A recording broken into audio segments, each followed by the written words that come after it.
serie titulada La futura Babilonia comercial del anticristo. Antes de entrar a estudiar esto, que está bastante profundo y vamos a tener una revelación maravillosa de la Biblia, quiero recordarles que de acuerdo a la Enciclopedia de Profecías Bíblicas, de J. Barton Payne, hay 1234 profecías en el Antiguo Testamento. 1234 profecías en el Antiguo Testamento. 578 en el Nuevo Testamento. O sea, en toda la Biblia hay 1807 profecías. Estas profecías están contenidas en 8350 versículos. Y en la Biblia hay 31.124 versículos. ¿Qué les quiero decir? Que el 30% de este libro es profético. El 30% de la Biblia es de carácter profético. Imaginémonos no darle importancia a las profecías, como desgraciadamente a través de muchos años no se le ha dado el valor, la coherencia, la interpretación adecuada que las profecías deben de tener. Entonces, porque muchas veces me han preguntado que por qué me enfoco yo más en las profecías, cuando hay otros temas. Bueno, quiero recordarte, ¿verdad?, que si entras a nuestras redes, tengo grabado todo el libro del Génesis, versículo por versículo, el libro del Levítico, el libro de Job, como 45, 50 salmos, todo el libro de Romanos, Apocalipsis, lo he grabado más de 4 veces. Así que tenemos toda una extensión de enseñanza a través de los años. Pero en los últimos años Dios me ha movido el Espíritu Santo porque nos acercamos a un punto tan importante en la historia humana en la que a Dios le agrada o le corresponde mostrarnos el camino. Dice Jeremías 10:23, el hombre no es señor de su camino, ni del hombre que camina ordenar sus pasos. Así que yo aprendí hace muchos años a no compartir un mensaje sin antes haber ayunado, orado, que sea realmente lo que Dios quiere hablarle a su pueblo. Y Dios ha puesto en mi corazón esto, ¿verdad? Ahora les pido del 6 al 10 de agosto, voy a estar en la ciudad de Guatemala. Posiblemente también esté con el presidente que me quiere conocer de Guatemala. Y vamos a celebrar los 75 años de Radio Cultural, que es la estación más antigua cristiana de toda Latinoamérica. Me invitaron para compartir, vamos a tener una cena con 1,300 pastores.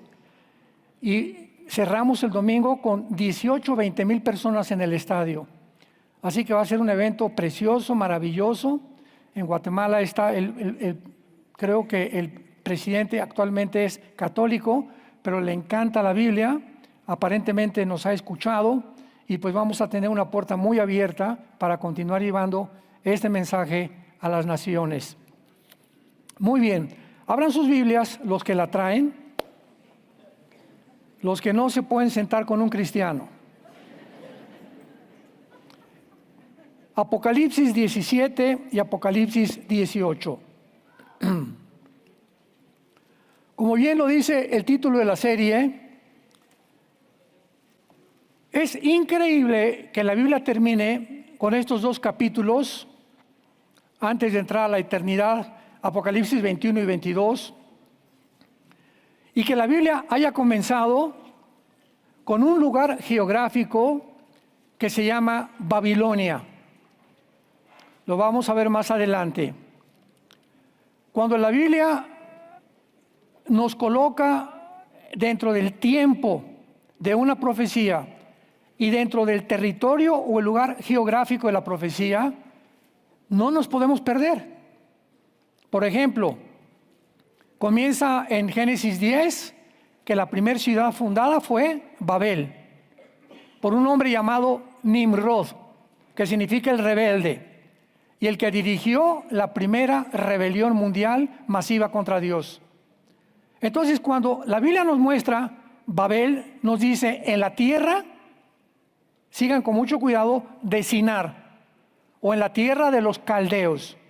Entonces, cuando vienes a la Biblia y siempre lees la tierra de los caldeos, o la tierra, me pueden poner el mapa del Medio Oriente, o la tierra de Sinar, se está refiriendo la Biblia específicamente, ¿sí lo ven desde allá? Sí. Muy bien, entonces, estos dos países, Siria e Irak, en el Antiguo Testamento no estaban divididos. Se llamaba la Mesopotamia y se le llamaba Babilonia. La división que vemos ahorita entre Siria e Irak, Jordania, Irak, etcétera, etcétera, se llevó a cabo en el siglo pasado. Después, cuidado porque esto no puedo apuntar a nadie, me dijeron que no apuntara a los ojos a nadie porque se iban a quedar ciegos, ¿verdad? En el siglo XX, a partir de 1920, se hizo una división por los ingleses y los franceses de todo el Medio Oriente. Entonces dividieron todo el Medio Oriente, pero Irak y Siria son lo que en la Biblia se llama la tierra de Sinar o la tierra de la Mesopotamia. Ahora esto es muy interesante porque aquí todo lo que es Irak es lo que corresponde actualmente a Babilonia. Irak corresponde a la Babilonia bíblica. Entonces ya sabemos exactamente cuando la Biblia habla de Babilonia a qué territorio geográfico se está refiriendo. Muy bien. Vayamos rapidísimo antes de Apocalipsis a Génesis capítulo 10 para poder cimentar esta enseñanza. En el versículo 8 al 10 dice así, Génesis 10 del 8 al 10. Y Cus engendró a Nimrod. ¿Quién fue Cus? Uno de los hijos de Noé. Noé tuvo 3 hijos, Sem, Cam y Jafet. Cus es Cam, o sea, desciende de Cam. O sea, cuando dice que Cus engendró a Nimrod, está hablando del territorio africano o del Medio Oriente y parte del Asia Central. Entonces, vemos nosotros que toda la historia nos muestra que la historia comenzó en donde, precisamente de Irak. Y fue de Irak de donde Dios llamó a Abraham. Todavía no había judíos, todavía no existía la nación de Israel. Esto es importantísimo para ubicarnos en la historia y en la cronología de la historia y en el tiempo para entender las profecías bíblicas. Hablando de Nimrod, fue vigoroso cazador delante de Jehová. Versículo 10. Y fue el comienzo de su reino Babel. Erec, que es Irak, Akkad y Calné. ¿Qué notan ahí? En la tierra de Sinar, o sea, entre Siria y entre Irak.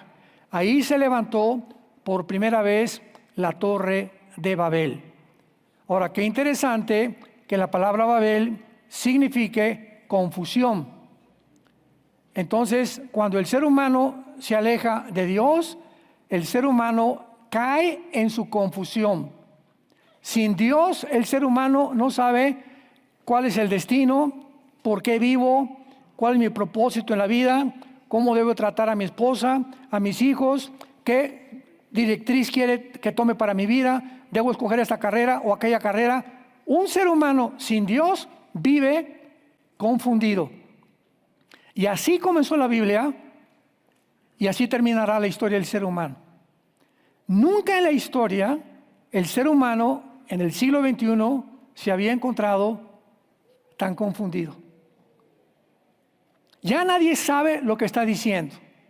¿Cómo es posible que hayamos llegado al punto en la pandemia donde se le cambió el nombre a los niños por niñas y a las niñas por niños? ¡Qué confusión! ¿Por qué la confusión? Si la genética y la biología nos dice que si tú tienes el cromosoma Y, eres macho camacho. Y si tienes los 2 cromosomas X, eres mujer. ¿Cómo pudimos llegar a esta confusión? Que hasta médicos, biólogos, genetistas comenzaron a enseñar que se podía cambiar el sexo y que había más de 30, 40 géneros. ¡Qué confusión tan grande! Qué confusión en la pandemia que nos cerraron la boca para que no respiráramos con las famosas pañales que nos ponían aquí.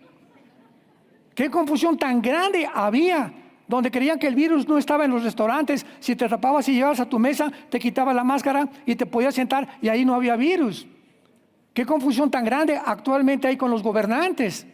Ya no saben si los demócratas, los republicanos, o el comunismo, o el socialismo, o qué sistema de gobierno es el adecuado para gobernar cuando todos han fallado y fracasado. Hay confusión en la Biblia, hay confusión en la teología, hay confusión en la filosofía, hay confusión en las religiones. Es una confusión impresionante. Nada más métete a TikTok. Yo jamás lo veo. Pero estamos bombardeados. Tú oyes una voz por acá, otra voz por acá, otra voz por acá, otra voz por allá. Y llega ese momento que dices, ¿será verdad? ¿Será mentira? ¿Qué realmente podemos llegar a entender quién nos está diciendo la verdad en el mundo tan confundido, de tantas mentiras en las redes sociales, de tantas cosas que están tergiversando completamente de su propia naturaleza? Entonces, va a terminar la Biblia. Regresamos al Apocalipsis en 2 ciudades llamadas Babilonia, pero con una grande diferencia, porque vamos a ver que la confusión va a ser religiosa y la confusión va a ser comercial o económica, como es la ciudad comercial que gobernará el anticristo en Apocalipsis capítulo 18.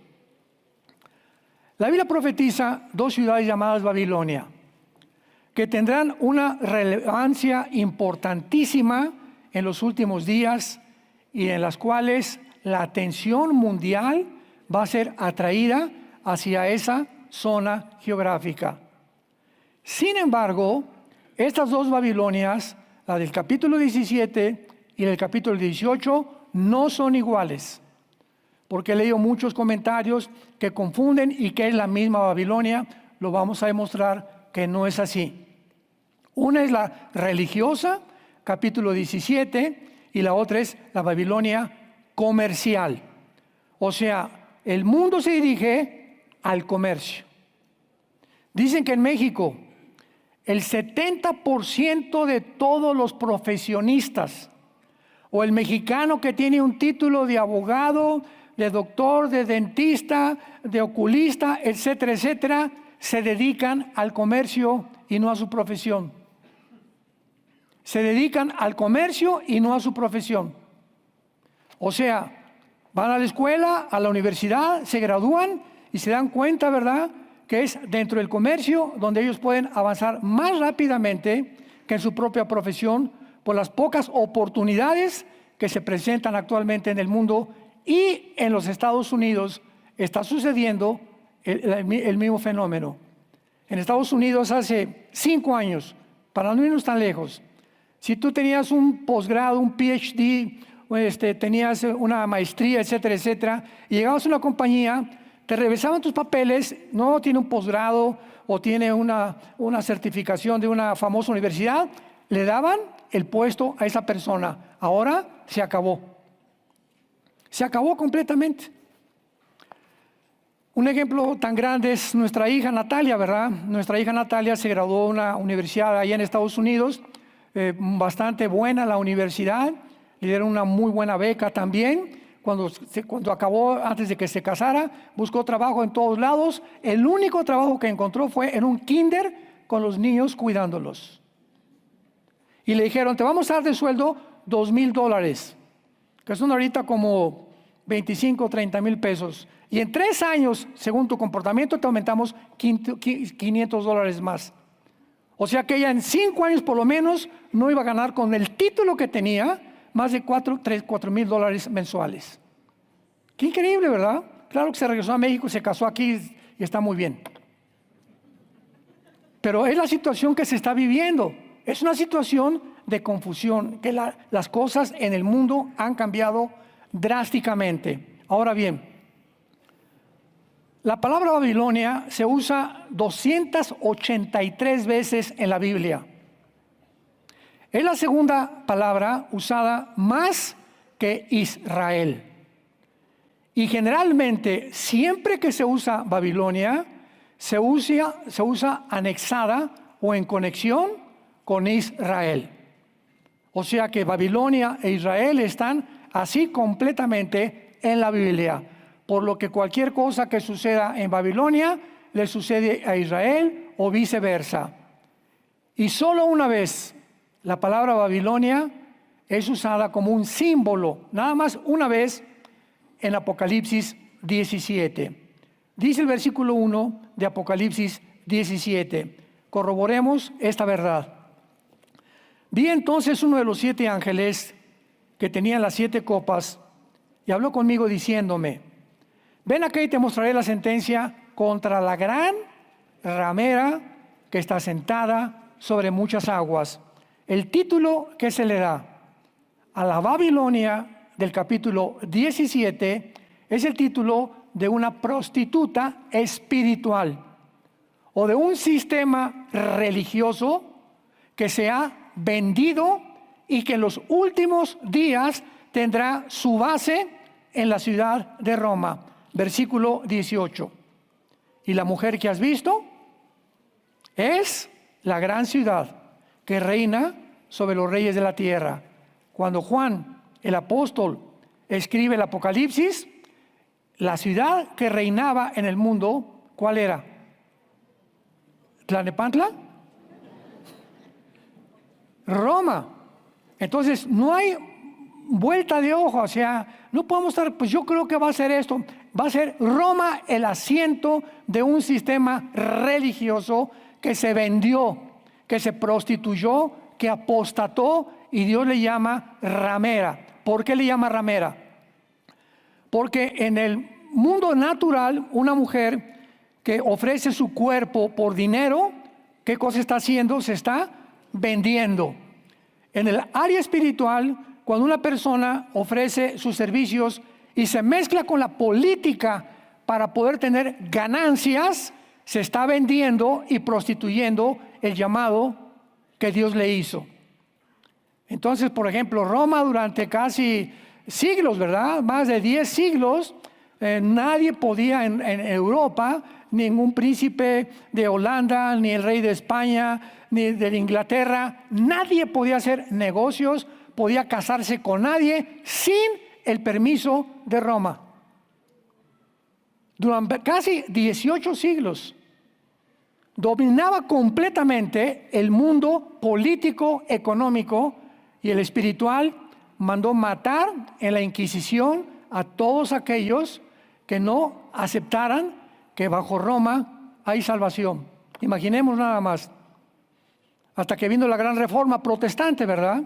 Que se levantó Martín Lutero, Juan Calvino, Zwinglio y todos los grandes reformadores, donde protestaron y dijeron: espérame tantito. Calvino dijo: ¿cómo es posible? Él era un monje y leyó lo que estaba estipulado por el Vaticano, que Roma salva, que los santos son intermediarios entre nosotros, que a través de la hostia es la conversión mágica del cuerpo de Cristo por la sangre de Cristo. Entonces agarró Lutero y puso las 95 tesis en un papel y las clavó en la catedral de Wittenberg en Alemania, ahí en la mera puerta de la catedral, que era la más famosa. Y vinieron pues todos los obispos y todos los cardenales. El Papa mandó que las quitaran las 95 tesis y lo mandaron citar al Vaticano a Martín Lutero. Y entonces estaba una gran procesión de todos los cardenales de un lado y del otro, y el Papa en medio, y Lutero en medio, y le dijo el Papa: Martín Lutero, ¿aceptas que tú hiciste estas 95 tesis?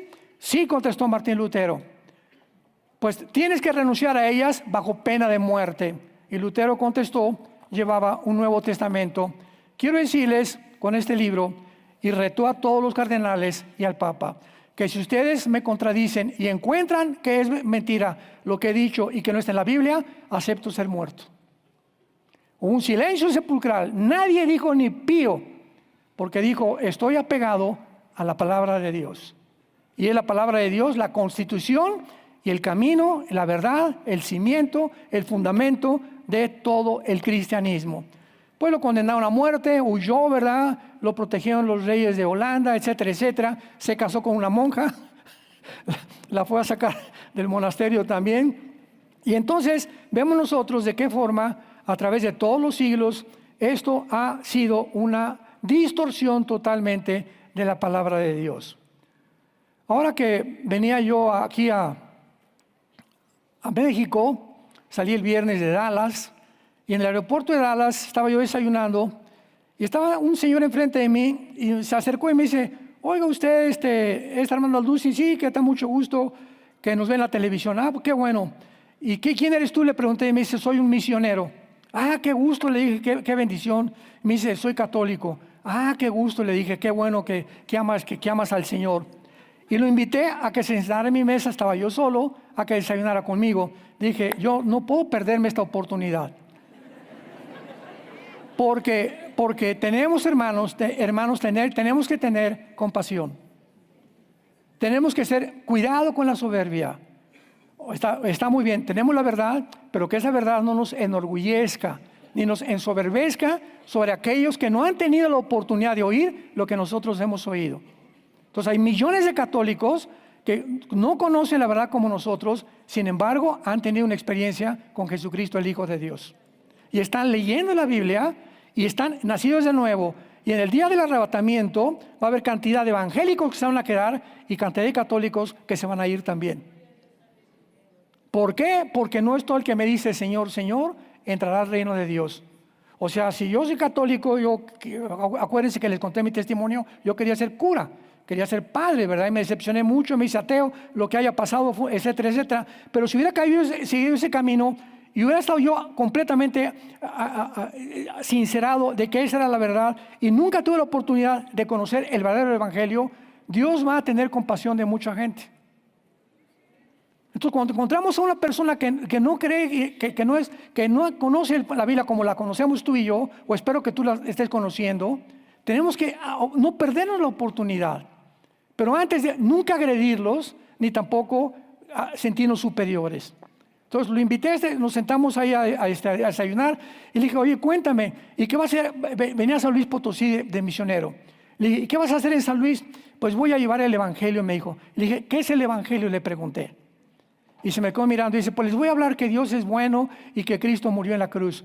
Le dije: ah, qué bien, pero ¿ese es el evangelio? Y me dijo: bueno, tenemos que decirle a la gente que el diablo existe también. Le dije: también eso es de la Biblia. Yo no lo quise agredir porque él sabía que yo era cristiano. Él dice que me ve mis programas, así que ya sabe bastante, ¿verdad? Así que estaba muy nervioso también él de que yo lo fuera a atacar. Y le dije: bueno, mira, quiero decirte una cosa. Me acuerdo que me dijo que se llamaba Gerardo, y estoy orando por Gerardo todavía, que Dios le abra su corazón y que él pueda conocer la verdad. Le dije: Gerardo, el evangelio es que Jesucristo fue crucificado, fue muerto, fue enterrado y resucitado a los 3 días y está sentado a la diestra del Padre, Él intercediendo por nosotros. Ningún hombre, ni vírgenes, ni monjas, ni sacerdotes, ni obispos, ni cardenales, más que Él. Y se hizo así. ¿De veras? Me dijo. Le dije: ¿no traes una Biblia? Me dice: no, la olvidé.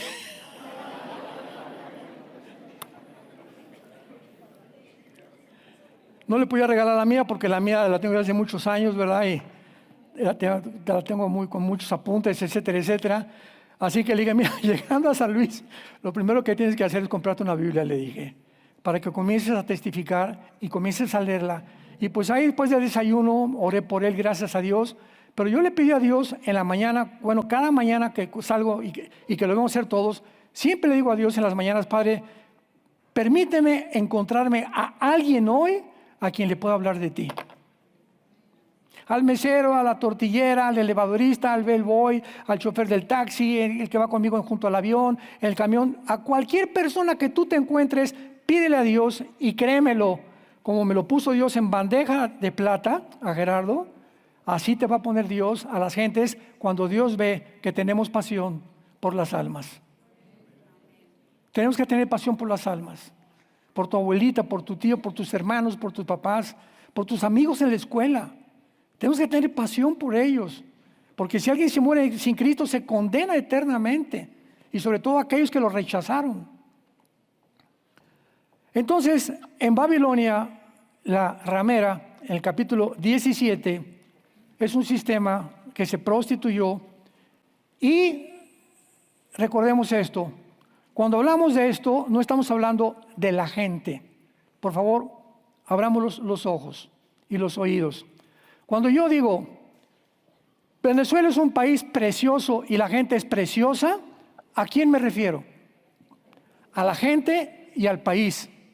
Cuando hablo México es precioso y los paisajes de México y los océanos que tiene y los puertos que tiene México y la comida que tenemos es maravillosa. Cuba, preciosa, qué linda Cuba, etcétera, etcétera. ¿Cuál es el problema? Los gobiernos. Entonces no estamos hablando de la gente. Cuando hablamos el Vaticano, estamos hablando de un sistema corrompido hasta el tuétano, donde hay millones de católicos que son sinceros y son muy buenas personas. No estoy hablando que todos van a ir al cielo, pero no han tenido la oportunidad, repito. Entonces no estamos condenando al pueblo, estamos hablando del sistema, ¿sí me entienden? Es los gobiernos, y es un gobierno político. Y todos los gobiernos, no importa el que tú me menciones, todos los gobiernos se corrompen. Tarde o temprano, todos los gobiernos, llámate nacionalsocialismo nazi o socialismo comunismo como el de demócrata, como el de China, o republicano, el que tú me quieras mencionar, tarde o temprano, cuando un hombre se sienta en el trono, el hombre lo descompone el dinero, la mujer y el poder. La lama y la fama. Como decía el ex campeón olímpico de clavados Joaquín Capillo, la lana, la dama y la fama descomponen al ser humano. Entonces, este sistema religioso es un símbolo, pero Apocalipsis 18, esta es una ciudad literal, terrenal, visible, que se va a levantar en el mundo, en el área de Irak y de Siria, en la tierra de Sinar, o en la antigua Mesopotamia, o en la tierra de los caldeos. Y, qué interesante, hace un mes, después de que el presidente Trump visitó a Sulaimán, el jeque de Arabia Saudita, que es la nación árabe más poderosa de toda la península arábica, y le ofreció el jeque de Arabia al gobierno de Estados Unidos $6 billones en comercio y en trueques, etcétera, etcétera. Trump, a los 4 o 5 días, el presidente de Estados Unidos dijo lo siguiente, que hasta se pusieron la piel chinita. Dijo esta frase el presidente Trump: vamos a convertir el Medio Oriente en un paraíso. Y me vino a la mente Génesis 10, Zacarías capítulo 5, Jeremías 50 y 51, Apocalipsis capítulo 18. Así, pero me vino a la mente cómo se está acelerando las profecías del mundo.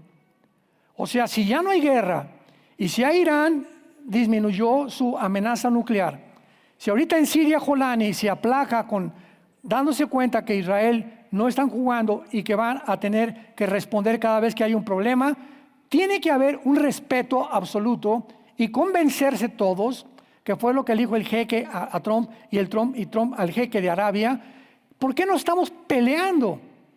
¿Por qué estamos en el mundo con bombas atómicas cuando podemos tener el dinero para hacer de Gaza la ciudad que los terroristas de Hamas convirtieron en un barrio completamente depravado, pobre, sin dinero, sin agua, los de Hamas, y todas las demás naciones pobres como Egipto, como Jordania, cuando son millonarias en petróleo?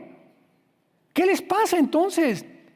¿Cómo es posible que todo el petróleo del mundo se encuentre el 65% en el Medio Oriente, en toda esta zona? Y el mundo esté a punto de estallar en guerra en el Medio Oriente. Entonces, de alguna manera, Trump los pudo convencer y hasta ahorita, pues los planes están para que si Arabia Saudita se une a los acuerdos de Abraham, que ya está Emiratos Árabes, ya está Egipto desde el siglo pasado, ya está Jordania, ya está Marruecos, etcétera, etcétera. Si Arabia Saudita se une a los acuerdos de Abraham, el Medio Oriente comienza una explosión impresionante de comercio y de dinero a nivel mundial, que va a beneficiar al mundo entero, y del cual el anticristo se va a aprovechar, porque el anticristo surge de esa serie de naciones, Irak y Siria, que fue la antigua Babilonia, y el anticristo va a ser musulmán. Eso ya lo vimos en la otra serie con muchos detalles. Muy bien.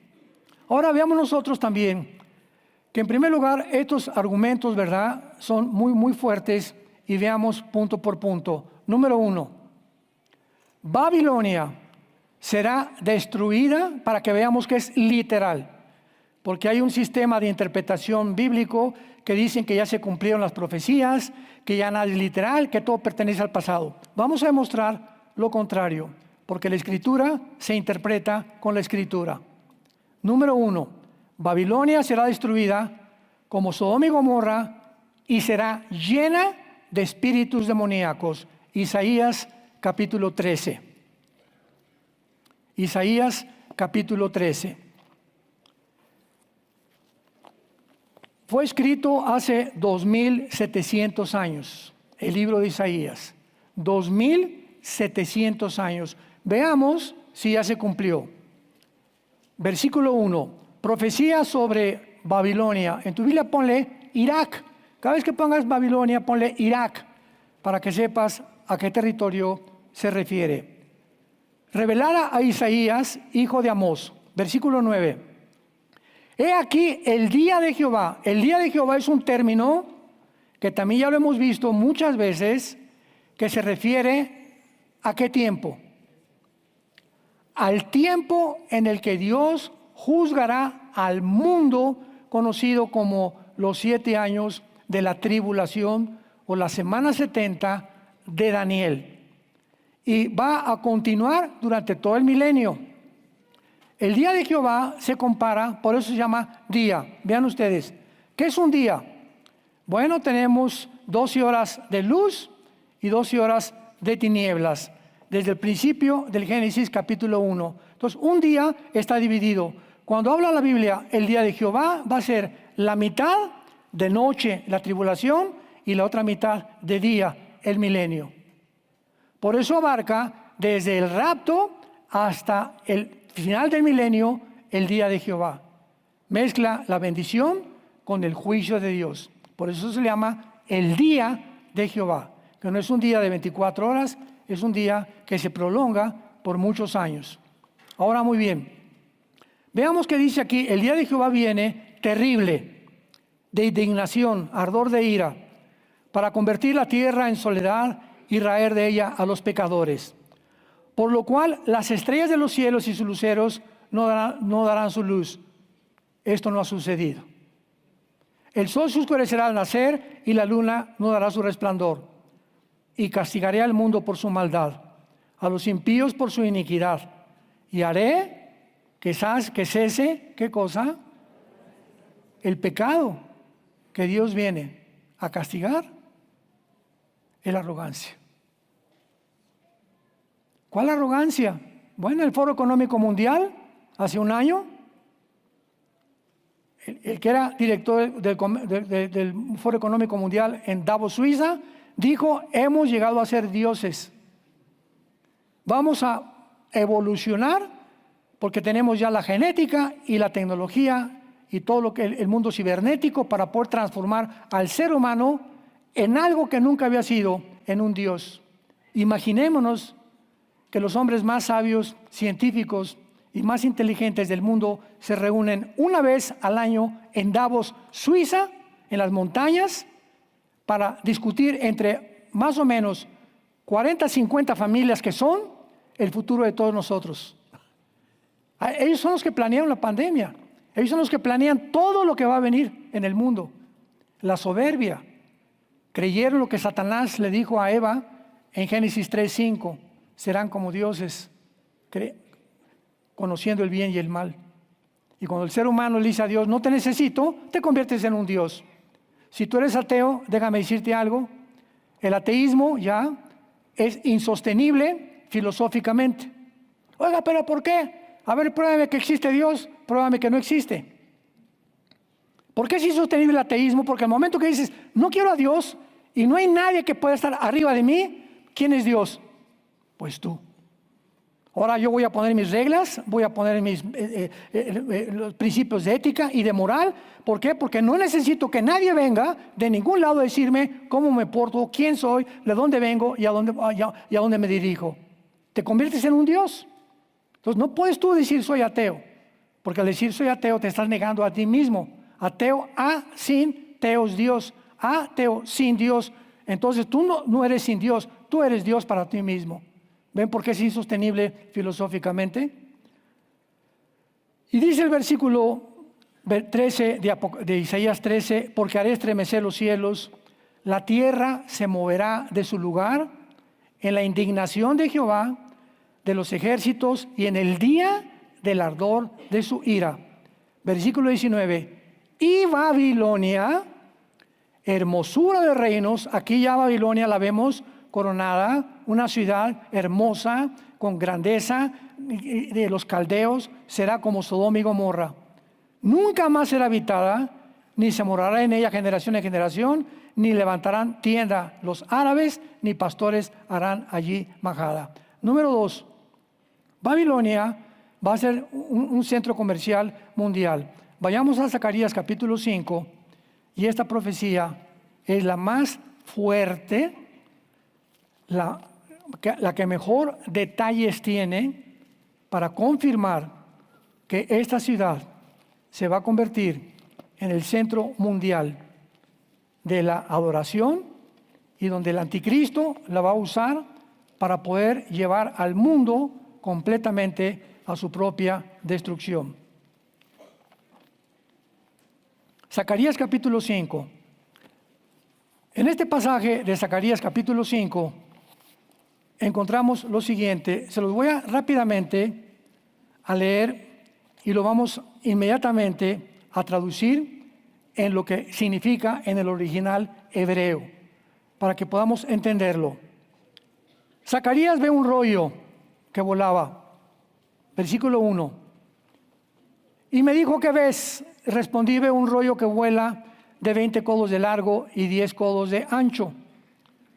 Cuando hablamos de estas medidas, estamos encontrando claramente que el codo era la medida de aquí, acá, en el Antiguo Testamento. O sea, estamos hablando como de 23 centímetros, más o menos, es lo que un codo. No había el metro, no había la yarda que tenemos actualmente.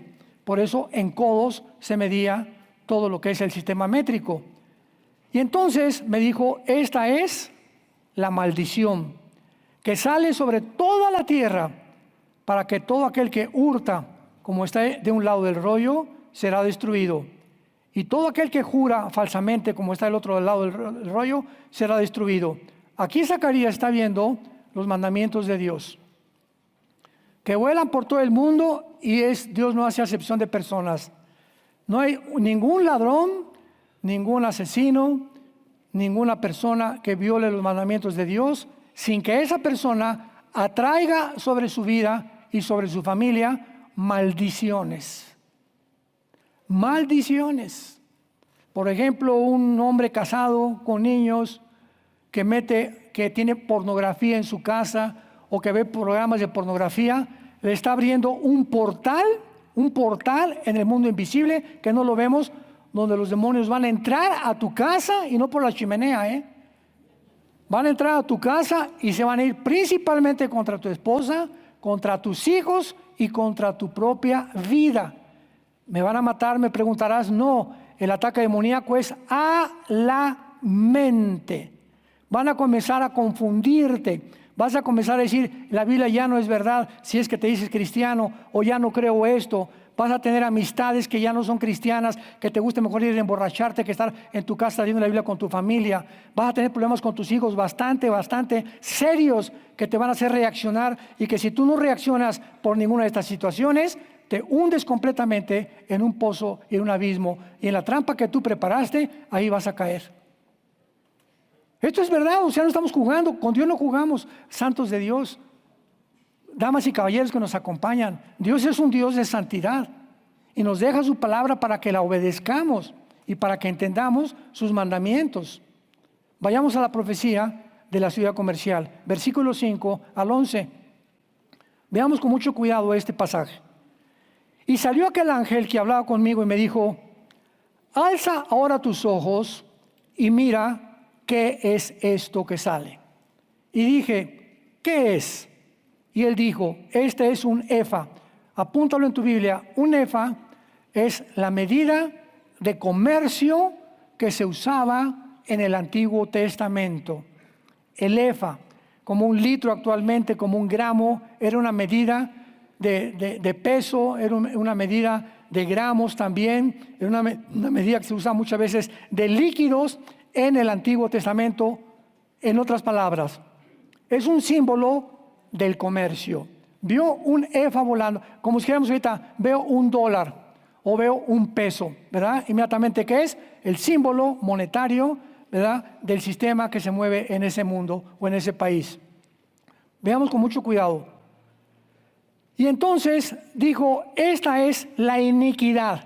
Se le llama al comercio la palabra ayin, A-Y y latina N de Nancy, ayin en el hebreo, que se tradujo iniquidad, que significa el reflejo. Vamos por orden. Zacarías ve un símbolo del comercio volando que está reflejando el comercio, maldiciones. Está reflejando algo que va a la humanidad a hundirla completamente. Como por ejemplo un Wall Street cuando bajan las acciones. Tú sabes que comprar ahorita criptomonedas o todas esas monedas que están sacando, o ir a Wall Street, te voy a invertir en tal compañía $500, como puedes ganar en cualquier momento, todo lo que tú inviertas, así en segundos, lo puedes perder. La raíz de todos los males es el amor al dinero, por la cual muchos hombres fueron traspasados de muchos dolores y muchos acabaron en la perdición. ¿Quiénes están en todas las cárceles del mundo? Personas que creyeron que con unos centavos más, robándolos, cometiendo fraude, engañando, etcétera, etcétera, corrompiéndose, podían mejorar su vida. Tarde o temprano, a los 60, 70, 80 años de edad, los pecados nos alcanzan. A Dios no se le escapa nadie. Y si alguien muere, ¿verdad? Como Hitler, bueno, que no fue el área en la que él destacó que le gustaba el dinero, sino el poder, tarde o temprano, si mueren sin haber sido juzgados, los espera la condenación eterna. Pero no hay nadie que pueda evadir como ha vivido en esta vida delante de Dios. Muy bien, entonces el efa va volando en el cielo, que está reflejando algo, y levantaron la tapa, este símbolo del comercio estaba en una cajita de plomo. ¿Se acuerdan ustedes para qué se usa el plomo, verdad? El plomo lo usan para que, por ejemplo, los rayos X no pueden penetrar a través del plomo. Es un material que no permite que nada se pueda ver lo que está dentro. Entonces, el sistema del comercio, que estaba reflejando una maldición, se encontraba en una cajita de plomo. Levantaron la tapa de plomo y una mujer estaba sentada en medio de aquel efa. Una mujer sentada sobre el símbolo del comercio dentro de la caja de plomo. Y me dijo, esta es la Rishah, como suena en el hebreo, R-I-S-H-A-H, Rishah, que se tradujo la maldad. Vamos a ver la interpretación, no se me adelanten. Y la echó dentro del efa y echó la masa de plomo en la boca del efa. O sea, está la cajita de plomo, dentro está el sistema del comercio, una mujer sentada arriba y de repente se cierra la cajita de plomo. Dentro está la mujer y dentro está el sistema del comercio que refleja la maldad. Alcé luego mis ojos y miré.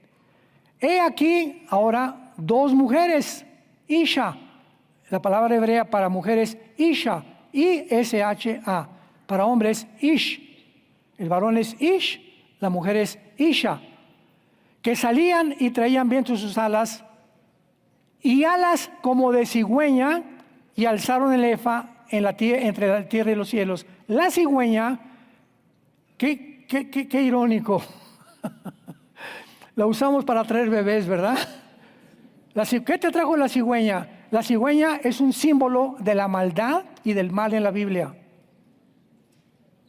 En Levítico capítulo 11 vas a ver tú que la cigüeña es un ave inmunda. ¿Y por qué la usamos? Para traer bebés. A los míos no los trajo una cigüeña. Discúlpame.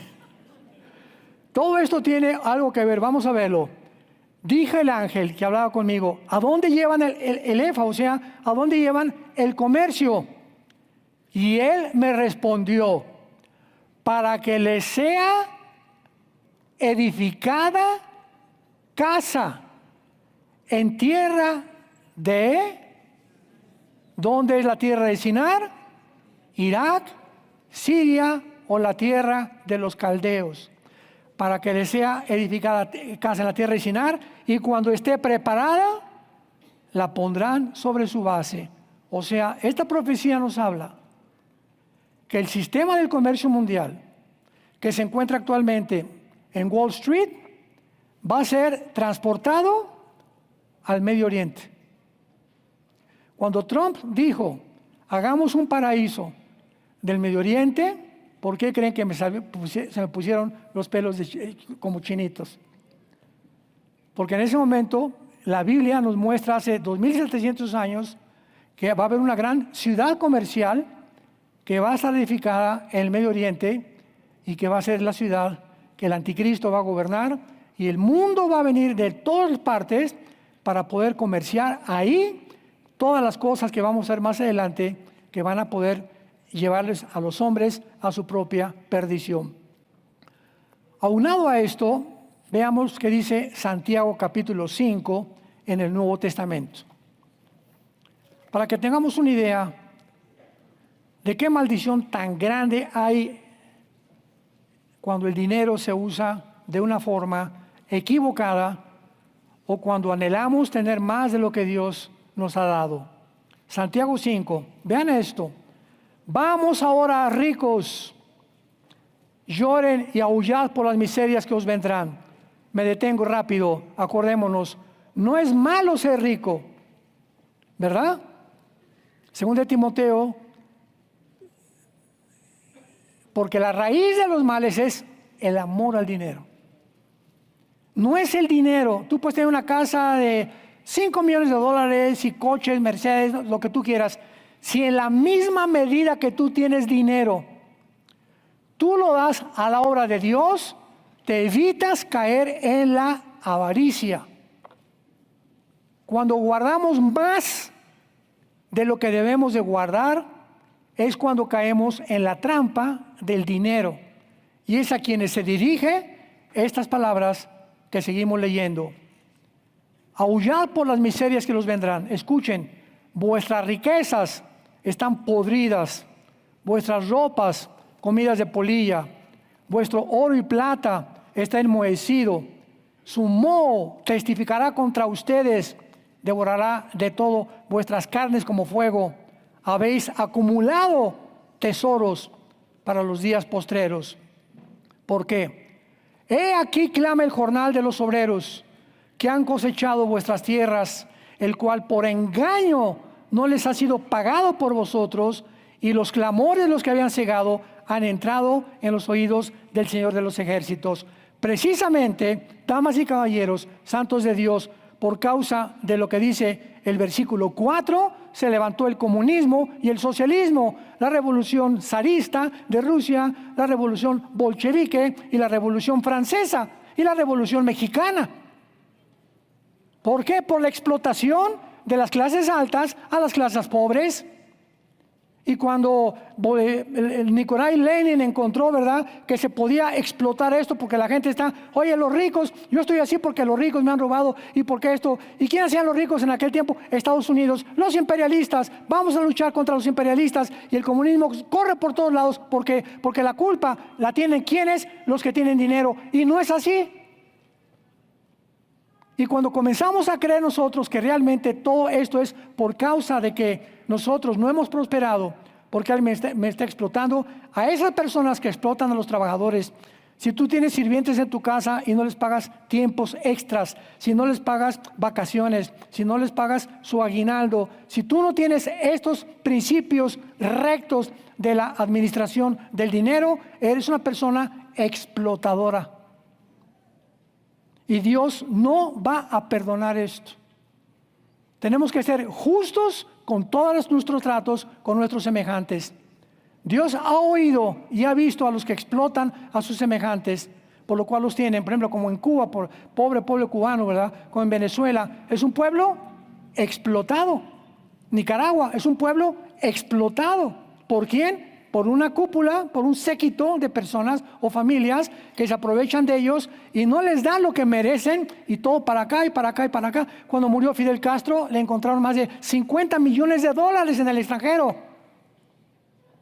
La hija de Chávez le encontraron con millones de dólares, no sé en dónde más, igual que a Hugo Chávez, ¿verdad? O sea, son puras mentiras. Queremos que todos seamos iguales. No es cierto, no es cierto, no es cierto. El mundo ha estado demasiado ciego ante la realidad. Versículo 5, han vivido en deleites sobre la tierra, han sido disolutos, han engordado vuestros corazones como en día de matanza. Han condenado y dado muerte al justo y él nos hace resistencia. Finalmente acaba este discurso a los jueces, ministerios públicos, diputados, senadores, que tienen no el poder el dinero, el poder político para hacer dinero y explotar a sus semejantes. Y esto es lo que causa las revoluciones. Yo cuando era joven fue lo que me movió, yo me quería ir a Cuba, guerrillero. Me quería en el barco Grama, en el que se fue Fidel Castro y el Che Guevara a organizar el ataque al cuartel de Moncada, que fue el primer fracaso de Fidel Castro. Porque somos idealistas, ya estamos cansados de tanta explotación de los gobiernos. Y queremos a través de la revolución armada y violenta mejorar y cambiar el gobierno. Venimos a Cristo y nos dice Cristo, no es el camino, hijo mío. No es el camino, la venganza es mía, dice el Señor. Sigue la paz y síguela y predica el Evangelio.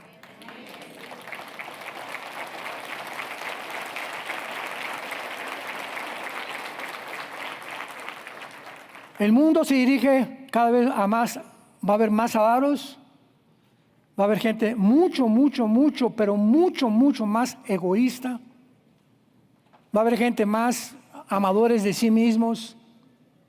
Va a haber mucha gente que van a ser narcisistas, ególatras, psicópatas. Cuando una persona es narcisista y se ama nada más a sí mismo, ególatra y no tiene empatía por los demás, ni se compadece a los pobres. Oye, vas en la calle por el amor de Dios o el periférico, ahí está una niña con los que están haciendo como circo en las calles o vendiéndote chicles. Quítate, niña, ¿qué te cuesta darle 5 pesos? ¿Qué te cuesta darle 10 pesos? ¿Qué te cuesta? Dime. ¿Eres cristiano? ¿No tienes compasión? ¿No te estás robando? ¿O dale el agua a la ventana? No, pero mira, te doy 5 pesos. Pasamos desapercibidos. Todo ese mundo, toda esa gente, les ayudamos a comprar una torta. Ese día comieron porque tú les diste una torta. Y te será recompensado por Dios. Pero nos aislamos en nosotros, nos metemos una brújula en una caja de cristal donde ya no veo a nadie, ni importa qué está pidiendo acá, ni tampoco no tiene zapatos, no veo a nadie más que a mí. Y cuando caemos en ese centralismo, en ese egocentrismo, es cuando hemos abandonado completamente la gracia de Dios. Jesús vino para que no viviéramos para nosotros mismos, sino para los demás. Cada día, Padre, búscame a alguien, dame a alguien a quien le hable de ti. Dame a alguien a quien le pueda dar una caridad, que ya no es caridad. Cuando éramos religiosos era una caridad, eran limosnas. Pasaba el cura, la limosna. Ahora ya no, ahora demos conforme hayamos prosperado, dice la Biblia. Ahora tengamos más compasión de los demás, vivamos más para los demás. Cuando tengas la oportunidad de ayudar a alguien y comprarle una torta, un taco de chile aquí de la esquina, cómpraselo y dáselo y regálaselo. Este misionero que me encontré en el aeropuerto católico, me levanté, trajeron la cuenta, le dije, dámela para acá. me la arrebató y la pagó Él. Y le dije, Gerardo, ¿sabes una cosa? Me despido, te doy la gracia a Dios porque eres un hombre que te falta el conocimiento más de la verdad, pero eres un hombre sincero y además el haberme pagado la cuenta del desayuno, para mí habla mucho de que no tienes tu cartera, no es el centro de tu vida. Y le dije, Dios te va a prosperar. Y me dijo, sí, tengo 8 hijos. Con razón. Con razón lo ha hecho Dios tan próspero, ¿verdad?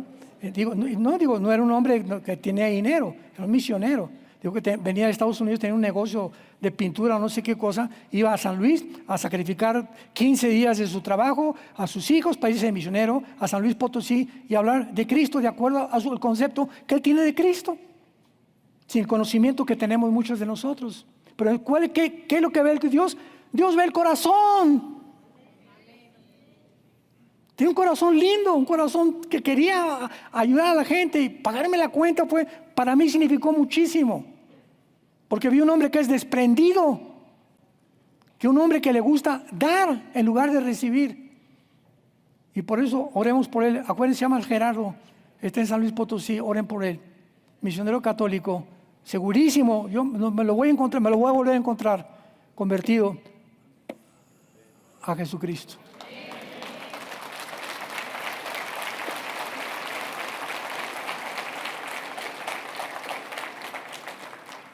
Te damos gracias, Dios y Padre de Jesucristo nuestro Señor, porque nos apartaste desde el vientre de nuestra madre para revelar a tu Hijo en nosotros. Nos llamaste para que te conociéramos, Jesús. Tu Padre nos llamó para que te conociéramos, Jesús. Que no estimaste el ser igual a Dios como cosa que aferrarte.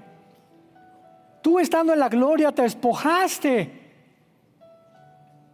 Te saliste de todos los privilegios que tenías en el cielo con tu Padre y bajaste a este mundo, a este basurero, en el mundo donde vivimos, a caminar entre la basura que éramos, a caminar entre nosotros, y tuviste compasión de los enfermos, tuviste compasión de los endemoniados, tuviste compasión de todos al grado que finalmente en la víspera de tu muerte te hincas y nos lavas los pies. Tú, el Rey del universo, nos lavas los pies, abres tus brazos en una cruz y le dices a tu Padre que nos perdone. Ejemplo les he dado, dijo Jesús, para que caminéis como yo caminé y para que andéis en el mismo camino en que yo caminé. Porque el más grande entre ustedes no es el que es servido, sino el que sirve su vida por los demás y da su vida por los demás. Maridos, amen a vuestras mujeres como Cristo amó la iglesia y se entregó. Entreguémonos por nuestra esposa. Seamos nosotros los siervos de nuestra esposa, de nuestros hijos. Seamos humildes y Dios nos levantará en el día apropiado y en el tiempo de Dios. Sigamos la paz con todos. Bendigamos a los que nos persiguen, a los que nos ultrajan. Nunca, nunca, nunca busques venganza de nada ni de nadie. Entrégale todas tus cargas a Dios y su paz, que sobrepasa todo entendimiento, guardará tus pensamientos y tu corazón en Cristo Jesús, nuestro Señor. Te amamos, Jesús, y te damos las gracias por tan grande salvación. En tu nombre, amén.